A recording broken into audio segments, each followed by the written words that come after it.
Nagawa tayo ngayon. Ang problema ng ating LCD ay blanco.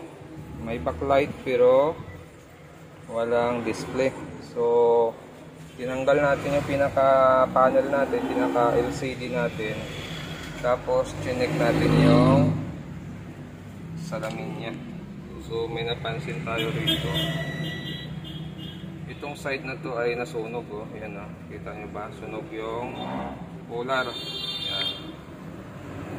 Yung polarized niya nasunog. Ibig sabihin, uminit yung circuit dito sa loob. Nag-short yung circuit dito. So, yung circuit na yan ay yan na. Kinat na natin dito sa top board. Yan. So, yung circuit na yan ay BGH saka BGL.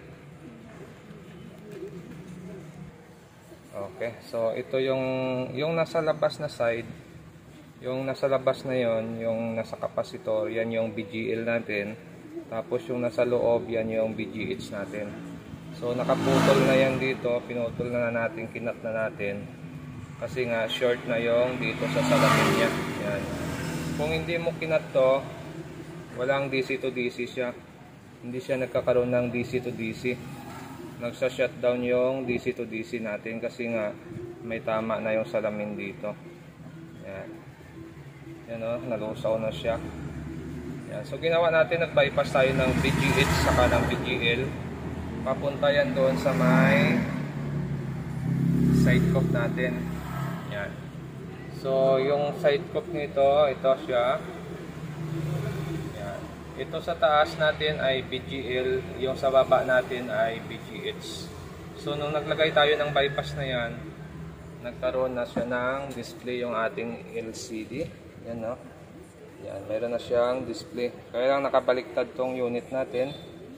Dahil hindi naman ito yung sakahan niya, hindi naman ito yung case niya. Yan. So okay na, may display na siya. So aayusin lang natin yan, tapos ililipat natin dito sa kaha niya. So ito yung kaha niyan, bali higher 40 inches. Okay, so testingan natin tong higher natin. So side cup problem, nagkaroon ng sunog yung kanyang salamin. Nag-short yung ating BGH to BGL dito. So buti na lang nakuha pa natin. So, naka-standby na siya. Power on natin.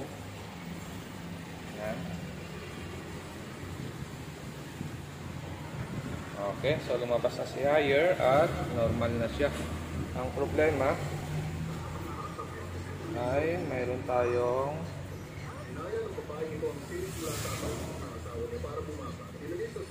tama dito. Yan, may isang tama siya dito. Okay, so yun, mayroon siyang buwit na naiwan.